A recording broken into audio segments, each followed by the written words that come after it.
concentration d'une espèce dissoute. La concentration d'un soluté, le soluté c'est ce qui est en petite quantité par rapport au solvant, la concentration d'un soluté, elle peut être exprimée en utilisant soit la concentration en masse, qu'on va noter gamma, la lettre grecque, soit en quantité de matière, qu'on va noter C majuscule ou C minuscule. Commençons par la concentration en masse. Par définition, la concentration en masse, c'est la masse du soluté qu'on met divisé par le volume de la solution. Maintenant, si la masse est en grammes et le volume en millilitres, ou par exemple ici est en litres, alors ça va faire des grammes par litre. La concentration en masse sera en grammes par litre. Ceci peut changer en fonction de l'unité que l'on choisit pour la masse et de l'unité qu'on choisit pour le volume. On peut avoir des kilogrammes par litre, des grammes par millilitre, des milligrammes par litre.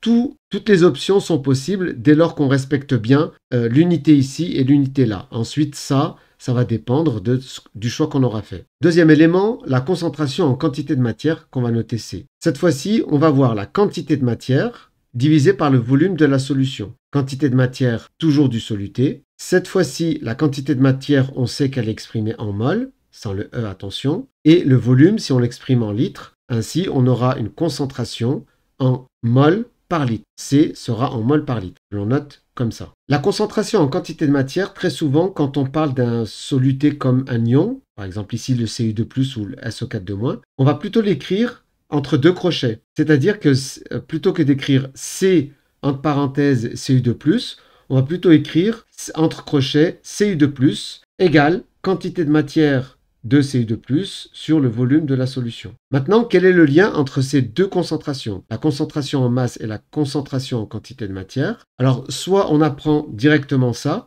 c'est-à-dire que la concentration en quantité de matière, c'est la concentration en masse divisée par la masse molaire du soluté. Ce que je vous déconseille, il faut plutôt essayer de retenir la démonstration. Alors, le but étant de retrouver cette formule, qui n'est pas, selon moi, à apprendre par cœur. La démonstration, pour retrouver une relation entre ces deux concentrations, on va d'abord exprimer le volume à partir des deux formules qu'on a vues. C'est-à-dire, on va exprimer le volume à partir de cette solution et le volume à partir de cette solution. À partir de cette solution, le volume de la solution, si j'intervertis ça, ça va être la masse de soluté divisée par la concentration en masse. Ainsi, la même chose ici. Si on tire le volume, c'est le même qu'il y a ici. Le volume de la solution sera N soluté divisé par la concentration.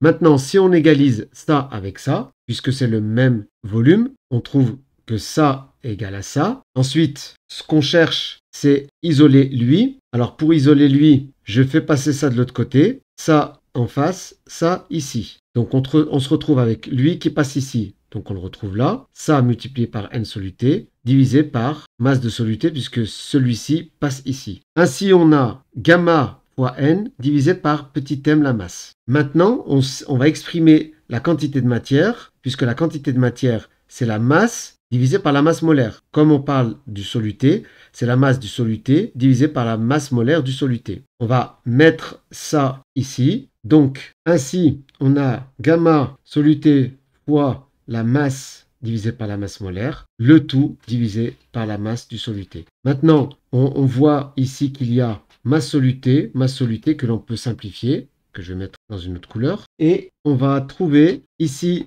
la masse molaire du soluté qui va se passer au dénominateur du coup. Donc C est gamma soluté divisé par masse molaire du soluté. CQFD, c'est-à-dire on est arrivé à une relation entre la concentration en masse et la concentration en quantité de matière. C égale gamma divisé par M majuscule. Petit interlude par rapport au passage de cette expression à cette expression. Je vous disais que si on reprend celle-là, je vais écrire juste en dessous. Je n'écris pas soluté puisque c'est à chaque fois la même chose. Moi, je vous conseille de vous représenter ça sous forme de tableau avec 4 cases. Et la règle dit qu'on peut passer un élément d'une case à l'autre, mais en passant par la diagonale. C'est comme ça qu'on retrouve d'ailleurs le produit en croix. Donc si on veut déplacer le C, on n'a qu'une option, c'est de le faire passer ici. Pareil pour M. M doit passer en bas à droite. Il ne peut pas passer en face puisqu'il ne suit pas une croix. Le gamma ici, pareil. Il ne peut que aller en face, en haut à droite. Pareil pour N. Donc en fait, on peut les déplacer. Ainsi, si je veux isoler C, ça veut dire que C doit passer ici. M doit passer à la place. Donc si je réécris ça, ça donne lui passe là, lui passe là. Ensuite, lui je le veux déplacer, donc il passe ici. Et lui on veut le garder là, donc on le multiplie par ce qui est arrivé. Et quand il reste rien, ça veut dire que c'est un 1. Donc ainsi, on retrouve que C égale gamma n sur petit m, l'expression qui est là.